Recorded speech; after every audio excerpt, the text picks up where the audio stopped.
Welcome to the Thursday, December 23rd edition of Baseball Today. It's my man T. Plouffe. I am Chris Rose. Yeah, you're busting out the old legendary lid, Jake sucks. Is that just to make you feel better during the holiday season, or what is it? You know, we did this voicemail episode with Talking Baseball, and they all end with Jake sucks. And there's this one kid who was just really all over him. So that inspired me today. I want to get my Jake hate out into the world today. Mm-hmm. I'm wearing a different hat. Yeah. Looks delicious. The Fresno Grizzlies alternate taco hat, which is actually unbelievable. It's pretty cool. I mentioned it right away when I saw you when I came on. So it's a great hat. I cannot pull off the Fred Durst with this thing, even if I fill it. Well, actually, I guess I can. It's red in the back. So Fred, I'm back. Did you see he responded? It's pretty cool, man. I mean, you were like spot on though. Like that was not like a far-reaching comparison right there. Yeah, wasn't bad. All right, so we're just a couple of days away from the big day. How you doing? Is this some people really get frazzled a couple of days before Christmas and last minute shopping, running around, all sort of. Where's your headspace? I'm good with shopping right now. We got everything finished. I think this is like the perfect. I love these days leading up to Christmas. Right now we have really gloomy weather out in LA. It's raining. It's this kind of. I was telling someone this is like our white Christmas. Okay, like when you get weather like this, makes you stay at home, be around family. But I'm excited for it, man. I'm gonna cook some prime rib. Like I thrive in the holiday season. I got young kids. It's like the best. Yeah, it is. That's nice when they're that age. They really dig it. They actually appreciate things. You've probably never seen a white Christmas, have you? You know, I've gone to a white Christmas a few times. You know, like gone into I think Montana before, maybe up in the mountains, stuff like that. But here. No, when I was younger, further up in LA, we had a few snowfalls every once in a while. Well, where the hell did you go? Castaic. That doesn't count. I used to live there. I'm saying as growing up, it would snow there every once in a while. It's up in the mountains, Chris. I know. My in-laws live up there. You didn't know I was Castaic Lake native, baby? I didn't know you were native. Yeah. Okay. Born and raised. All right. Cool. All right. So let's dig through some of the news in MLB because there's been so much of it lately. Yeah. But we have noticed that one of the bigger bats that's still out there in free agency that did not sign before the lockout is Michael Conforto. Most recently, the New York Mets. You know, there's a bunch of reports out of South Florida that the Marlins are very interested in him, even though they signed Avisail Garcia to a 4-year deal. And you would think that would take Conforto out of the equation because they both primarily play right field. There's one report, at least, that says Garcia could move to center. They feel like he could be a solid center fielder out there, even though he might be the biggest center fielder we have this side of Mike Trout, and that Conforto could slide in nicely to right field. Does that make sense? And if not, where does Conforto fit best? I don't mind that. You talked about the Miami fit, so I'm going to go somewhere different. This is something we kind of stumbled into yesterday on Talking Baseball. We were talking about the Cardinals. And if you look at their lineup, Chris, you just go down. First of all, you always can use a bat like Conforto. I know he had a down year last year, but the guy can rake, okay? Yep. Go look at the Cardinals lineup. It is extremely, extremely right-handed. And I know they have some really good outfielders there, but we're banking on the universal DH being a thing. So, you know, finding ways to give guys days off of the DH will be a thing next year, obviously, in the National League. So Conforto going to a team like that can use some offense.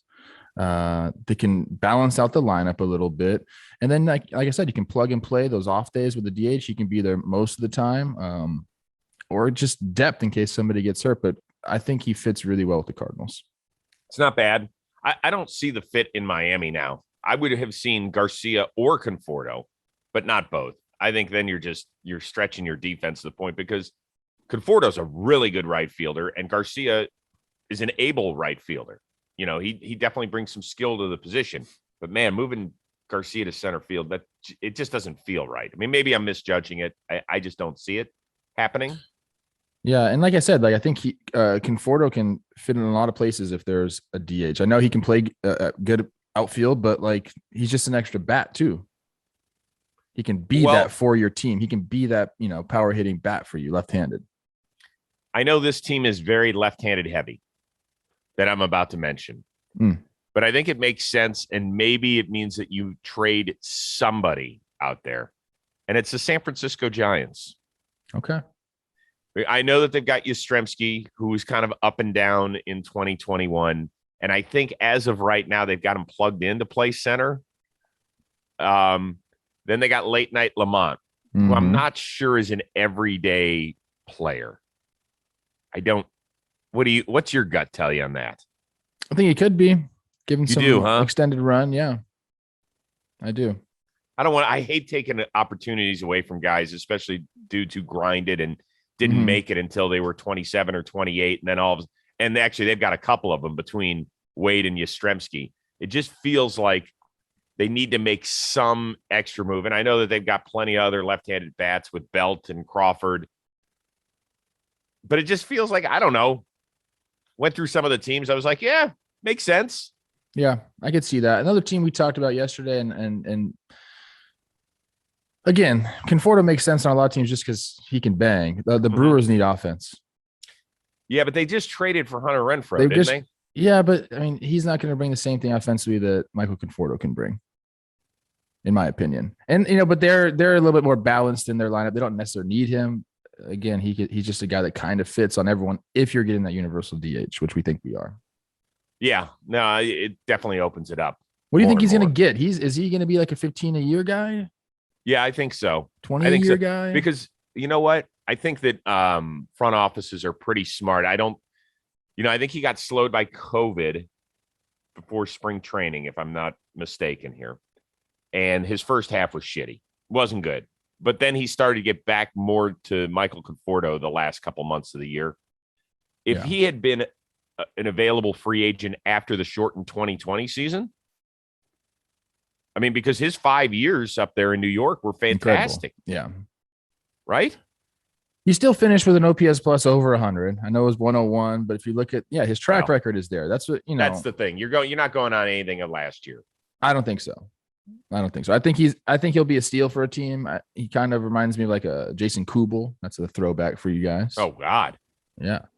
Maybe plays a little bit better defense than old Cubes, but I like watching him play. And again, man, like Schwarber's another one of these like big bopper bats. He's much cheaper than Conforto. Maybe he slides into the Cardinals or the Brewers because, like I said, he's just cheaper and probably will be commanding a 1-2 year deal. Where Conforto, I think, is probably looking for 575, something like that.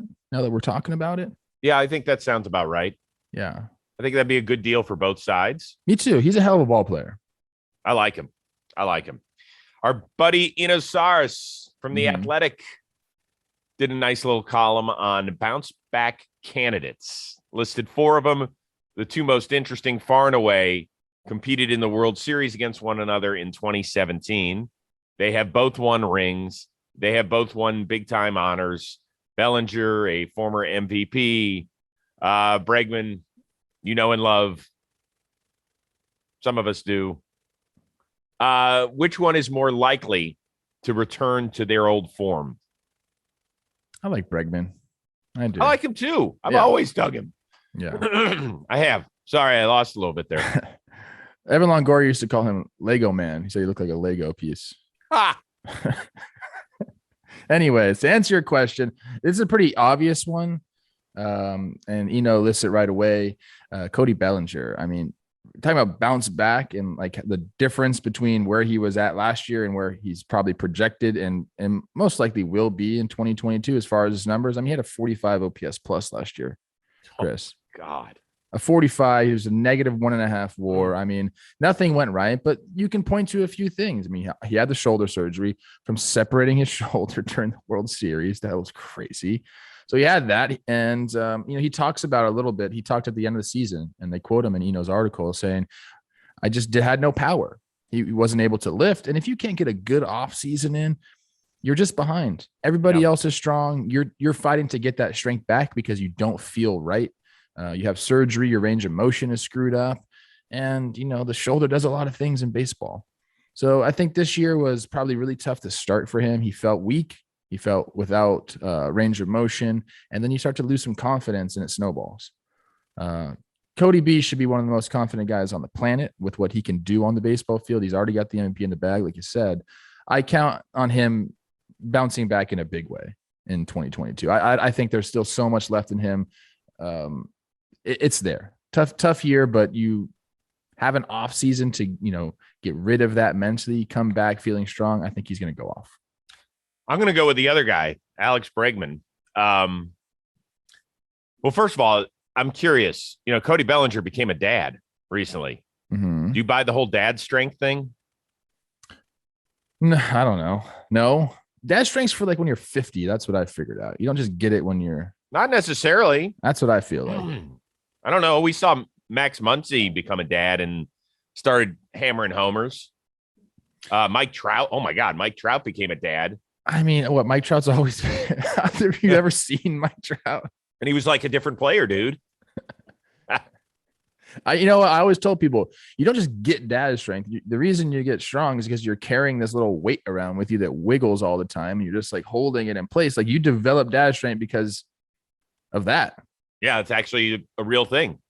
You have diaper bags and strollers to push around and kids to carry. I mean, you earn your dad strength. So anybody that's just like having a baby, like, oh, I'm going to get strong. No, dude, you got to earn that shit. Alex Bregman, as far as I know, married, but not a dad yet. Okay. I believe. So if you look at his numbers, obviously the most glaring one is that he missed 70 games because of injury. And then he had surgery in the offseason. And that's one of the reasons why he just did no damage in the playoffs. He just, he didn't have that pop. He's got that tight little. Good swing. Love his swing. And he is one of those guys. It's interesting. I equate him to Browns quarterback Baker Mayfield a little bit. Even though he was the second overall pick, he feels like everybody overlooks him. That's the reason he wears the number that he did.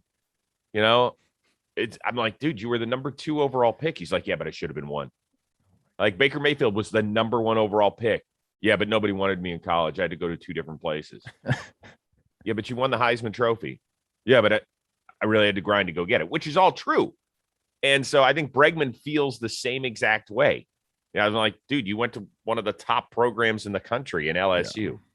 Yeah, but nobody believed in me because I was small. Yeah, that's the thing. I think it's like guys who are a little bit shorter always have that chip on their shoulder. And look, it's paid dividends for him. He's worked his ass off, and he's become one of the premier players in baseball because of it. Yeah, I think he is going to mash this year. I know that he really wants Correa back on that team. I remember a chance, Chris. I know, and I talked to him a few years ago because I wasn't so sure that like those two would mesh with. He's like, I love that dude. I love that guy. So he wants him back. But if for whatever reason they don't get Correa back and they can't bring in a Story or another guy that feels like it's the right fit in shortstop in Houston, guess who's going to be playing shortstop? Not him. We saw it a few years ago. Who's the guy they have there? We looked this up before. Is it Pena? Yeah, but we don't know anything about him. Yeah. Alex Bregman, I'm looking at his numbers last year. Yeah, he missed some games, but still put up respectable numbers. Oh, yeah. I mean, a 777 OPS. Like for some guys, that's their best year ever. Yeah, like me, yeah, he's kind of been like never an underdog. Now that I'm looking at his page, he was Team USA 4-time 16-18 College World Baseball Classic, 2nd overall pick, went to LSU. But you understand, doesn't he have the mentality? Of course he does. I know there's other people that are like that too, who always are saying, I got a chip on my shoulder. That I feel like that's like you place the chip on your shoulder a little bit. But that's fine. Some people do that. That's their motivation. Yeah. And I bet you he's still pissed off from that video we saw. Was it early last year? Was it in Boston where somebody called him over and said, hey, I'm going to. I don't want to photo with you, cheater. I don't want to photo you. Go bang on a barrel, you bum. Can I get your autograph? And then he's like, I don't want your fucking autograph. You like. Well, I mean, look, they can't be that pissed off at that. That's just part of it, man. You play with fire, you're gonna get burned. I know. I don't know. I come from the world where at the end of the day, I mean, you really want to sit there and do something. I don't know. I wouldn't have done that. I wouldn't have thought about doing that. Oh, well, And if that had been my kid that had done it, we'd have a problem. Yeah. I mean, I get what you're saying as a parent, but when I was a kid, I probably would have done the same thing. Yeah, but you were that's how you rolled back in the Crespi days. I was badass punk rocker, bro. Did I ever tell you my Sean Burrows story? Do we have time for that? Yeah, I think you did, but I did. Yeah, I do did it anyway. Yeah. No, I don't want to tell. I already told it. Okay. Well, it's a new audience, as we like to say in the biz. New audience. All right. So here we go. We're getting closer to Christmas. Best and worst gift you have ever received. Oh man. My best gift's easy. Back, I think I was probably 9-10 years old. I got like my first real baseball glove. It was an SSK. It was brown with like a little bit of black accent. And it was just like, I had never been so excited to get something. You know, I'd use, hand-me-down gloves, whatever it was. You know, when you're young, you don't have a great glove. This was like my first real glove that you had to like break in and do all that. And I spent every single day just like breaking that glove in. Now, did you get that because parents knew like we got somebody special here? Let's get him a good, like, were you a total stud at 9 years old when you got that glove and they were like, we're onto something? My dad will say yes, that like I had all the actions, but I was really small. And my brother was like a badass, youth baseball player, played in college and stuff too. So he was kind of like I just chased him around all the time. That's why I got good. I had an older brother who was good and I tried to keep up with him. But I remember that getting that glove being like, wow, like this is mine. I'm going to have this forever. And it was a great glove. So that's my best. My worst, I don't know, man. I never felt like I got something that like. There wasn't one gift where you were like, I can't believe I got that. Not really. I enjoy the things that people don't like. Like, give me some socks. Socks are so good. Socks are a great one. Oh, the best. I need to up my sock game right now. I really do. See, I have a major problem. People are going to laugh at this. Underwear. Okay. I know I'm getting some underwear in 2 days. Love that. And I need it because just stop where your head's going. Sometimes I forget to change into my workout underwear. And so when I work out and I'm doing squats or whatever, then I start tearing the shit out of my underwear. Can you please not say workout underwear?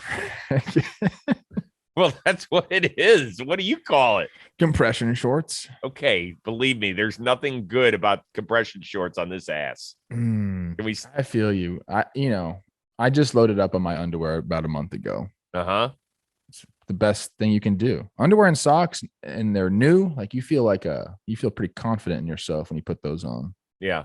So there's that's not the best gift I've ever received. Yeah, I want to hear. Tell me about your best gift. Besides Michelle. That wasn't a Christmas gift. That was an October gift of 95. Thank you.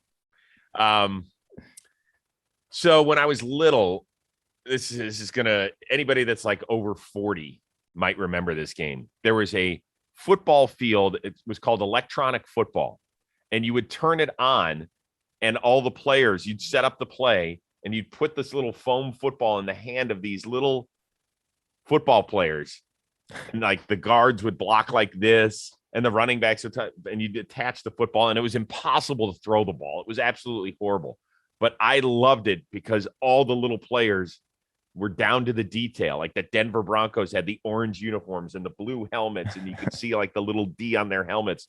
So my parents one year got me all the teams. Wow. And I spent all day putting the little numbers on the backs of their jerseys. I went through every roster and put it on. I was so excited. What a freaking football nerd I was that day. I love that. That's cool. Dude, it was incredible. But worst, I remember my mom used to get me clothes. Now, when you get clothes and you're our age now, you're like, cool, great. I need this. I need whatever it is. New sweatsuit, cool jacket, sweat. Like you love it. When you're 10 and your mom's getting you a turtleneck and you know that it's itchy. I have a real clothing texture problem. You're something else. What? You don't? You have a clothing texture problem. Can you wear a turtleneck? Hell yeah, I can wear a turtleneck. Can't wear a turtleneck. Go check I feel my like IG I'm out, suffocating. bro. You know, Chris, since the time you were young, they developed different fabrics that are Doesn't not matter. so itchy on your No, I can't wear anything. I do have one sweater that zips up and it gets to right about here on my neck. I can't go any higher. If I go any higher, it's over. I'm itching. I start sweating. And when I start sweating, it's over. Game is over. Oh man. Okay. I'll have to remember that. I'm just No gonna wear a bunch of turtlenecks. turtlenecks around you just to make you uncomfortable. Oh God, seriously, I look at him and I start like breaking into convulsions. You know, I have one now. Olivia did buy me some clothes years ago, and that's never good. She doesn't do it anymore because she's pretty bad. She got me like this polo Ralph Lauren like V-neck sweater. And you look at how I dress. I dress like a teenager. And I was like, Olivia, like, have you seen me? Like, have you ever been around me? And I was like, is this what you want me to dress like? Is this who you want? And from that day on, she never bought me another piece of clothing for a gift. So kind of worked out. Okay. You said you got her something good, didn't you? I did. Yeah. Olivia got hooked up this Christmas. She deserves it, man. She's the best. That's nice. Yeah. That's nice. What about, are you excited to give Michelle her presents? Well, all right, so we just bought a couple new cars. Ooh. So those are kind of our presents to one another. It was new car time. New car time. It just happened to fall at this time of year in the calendar. Did you do like the big bow at least? Like that's so badass when they do that. Yeah, no, nobody does that. We just drove it right off the lot. We weren't planning on buying the car that day, but she was like, I think this is the one I want. And we bought it. And then like a month later, I had to get rid of my old car. I had my car for 8 years. It's a long time. Do they have good coffee at the Rolls-Royce dealership? No, they don't serve shit anymore. And it's not Rolls-Royce that I got. All right, funny guy. Bentley. Yeah, Bentley. Yeah. I'm so not a car guy. I mean, I've always had like nice cars, but I've never been a car dude. My brother-in-law is a huge car guy. Like he drives around. He's in his mid 40s. He's married, but they don't have any kids. And so he spends his money on like Porsches. He like they flew him up to Sacramento or wherever he had to go find this Porsche, and he drove it back. And they don't put any miles, these Porsche people. Right? Are you familiar with this sort of stuff? I don't know what you're talking about. So yeah, it's like they're collector's items and they go up in value. It's the only cars one of the few cars that go up in value. So you hang on to them, you keep them in pristine condition. I was like, so what's the point? Isn't the point of having a car freaking driving it from point A to point B? He's like, nah, I might just drive it around a little bit. He never drives it. Like if we're going to go meet for lunch or something, or for dinner as a family, he never drives it because he doesn't trust anybody that parks next to him in a lot. I was like, what's the point of having this thing? Yeah, I'm not like that at all. I'm the opposite of that. Me and you are built from the same ilk. I keep using that expression. The same ilk? Yeah. Why did somebody use it and you were like, I gotta. No, I don't know why. It's come into my lexicon as of late, and I said it last night even, and people were like, "What did you just say?" And nobody knew what it meant. So, okay, all right, here I am. Once again, what are we doing? How are we doing this up on Christmas? Is it just the four of you? Are you traveling somewhere is it cousins? Very small. My mom, my mother-in-law, my sister, and that's about it. Olivia's sisters, one just had a baby, so she's not gonna be able to come up, and it's very small this year, which is great. We love that. How early will the kids get up? I mean, they already get up at 6 o'clock, Chris. Like Jesus. as soon as the sun peaks over the mountains, boom, it's like an alarm clock for them. That's fine. I'm excited. I love getting up with them and seeing their faces, man. It's like when I see your face, I get so happy and start smiling. Yeah. Basically the same thing. Yeah, I equate Teddy and Isla's faces to this one. Perfect. What about you? We're just not talking any baseball because there's a lockout, but I'd like to hear about your Christmas Day routine. Well, this year the routine got screwed up a little bit. Oh, yeah. I think I have to host NFL duties, which is fine. It's part of the job. So my oldest son's a little bummed because he came home to come watch 2 Browns games with me. Monday, I had to go work late notice. And then Saturday, it sounds like I have to work as well when they take on the Packers. So that part kind of sucks, but we're all going to spend Christmas Eve together as a family, which will be nice. We just have to figure out when to open presents because I got to get down to work early on Saturday, and those two guys could sleep until like 3 in the afternoon. Christmas Eve is great, dude. What's that? Do Christmas Eve, open presents. Yeah, we've never really done it. So we've done that before. Yeah, I think that we're going to give them that option and see if they want it. I hope that's what happens. Yeah. Why don't you just say, hey, Dad wants to open them Christmas Eve, so we're opening them Christmas Eve. Yeah. All right, what else do you have coming up on JOMBOY Media? Sequence episode just came out. My super producer Dan's behind the screen right now. Yeah. Possibly last sequence episode ever. I did one with me against my good buddy Tyler Skaggs. So a little bit emotional. Not sure 100% of sequence is done, but if it is, that's a great video to go out on. There's a lot of people that have been mentioning in comments all across our JOMBOY Media platforms say it ain't so. Just telling you, brother, you might have to rethink this a little bit. We might. We're coming up with stuff, you know. This is a river, ebbs and flows. We'll figure it out.